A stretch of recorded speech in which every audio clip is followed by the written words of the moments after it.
भगवान श्री कृष्ण ने कुरुक्षेत्र के मैदान में अर्जुन को गीता का उपदेश दिया था, लेकिन श्री कृष्ण और अर्जुन के अलावा भी गीता को कई बार बोला व सुना गया है। आमतौर पर सब यही जानते हैं कि कुरुक्षेत्र में श्री कृष्ण ने अर्जुन को गीता का उपदेश दिया था। कुरुक्षेत्र का मैदान गीता की उत्पत्ति का स्थान है। कहा जाता है कलयुग की शुरुआत के 30 सालों पहले ही गीता का जन्म हुआ। इसलिए मार्गशीर्ष शुक्ल पक्ष की एकादशी पर गीता जयंती मनाई जाती है।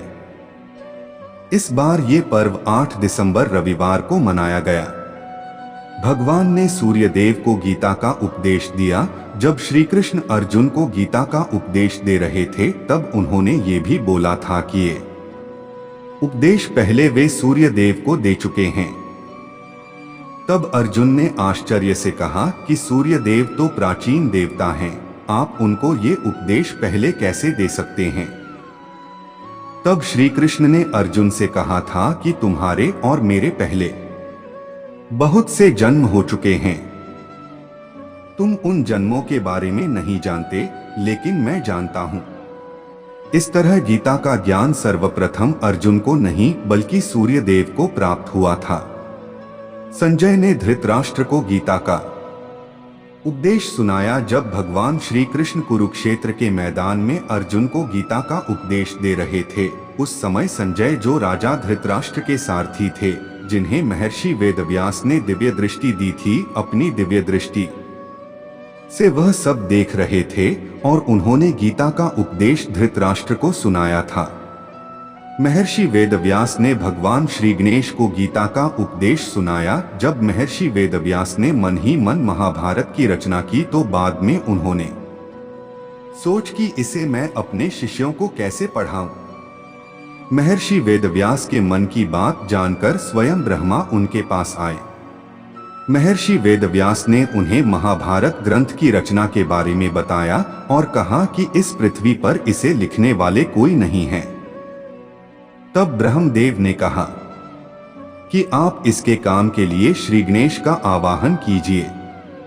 महर्षि वेदव्यास के कहने पर श्री गणेश ने ही महाभारत ग्रंथ का लेखन किया।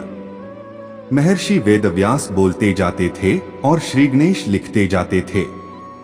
इसी समय महर्षि वेदव्यास ने श्री गणेश को गीता का उपदेश दिया था। महर्षि वेदव्यास ने वैशंपायन और अन्य शिष्यों को जब भगवान श्री गणेश ने महाभारत ग्रंथ का लेखन किया, उसके बाद महर्षि वेदव्यास ने अपने शिष्यों वैशंपायन, जैमिनी, पैल आदि को महाभारत के गूढ़ रहस्य समझाए।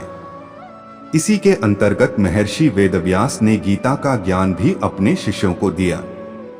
वैशंपायन ने राजा जन्मेजय और सभासदों को पांडवों के वंशज राजा जन्मेजय ने अपने पिता परीक्षित की मृत्यु का बदला लेने के लिए सर्प यज्ञ किया था। इस यज्ञ के पूरे होने पर महर्षि वेदव्यास अपने शिष्यों के साथ राजा जन्मेजय की सभा में गए। वहां राजा जन्मेजय ने अपने पूर्वजों पांडव व कौरवों के बारे में महर्षि वेदव्यास से पूछा। तब महर्षि वेदव्यास के कहने पर उनके शिष्य वैशंपायन ने राजा जन्मेजय की सभा में संपूर्ण महाभारत सुनाई थी। इसी दौरान उन्होंने गीता का उपदेश भी वहां उपस्थित लोगों को दिया था। ऋषि उग्रश्रवा ने शौनक को भी गीता का उपदेश सुनाया। लोमहर्षण के पुत्र उग्रश्रवा सूतवंश के श्रेष्ठ पौराणिक थे। एक बार जब वे नैमिषारण्य पहुंचे तो वहां कुलपति शौनक 12 वर्ष का सत्संग कर रहे थे। जब नैमिषारण्य के ऋषियों व शौनकजी ने उन्हें देखा तो उनसे कथाएं सुनाने का आग्रह किया। तब उग्रश्रवा ने कहा कि मैंने राजा जन्मेजय के दरबार में ऋषि वैशंपायन के मुख से महाभारत की विचित्र कथा सुनी है, वही मैं आप लोगों को सुनाता हूँ। इस तरह ऋषि उग्रश्रवा ने शौनकजी के साथ साथ नैमिषारण्य में उपस्थित तपस्वियों को महाभारत की कथा सुनाई। इसी दौरान उन्होंने गीता का उपदेश भी दिया था। जानकारी अच्छी लगी हो तो वीडियो को लाइक और चैनल को सब्सक्राइब करें। धन्यवाद। आपका दिन शुभ हो।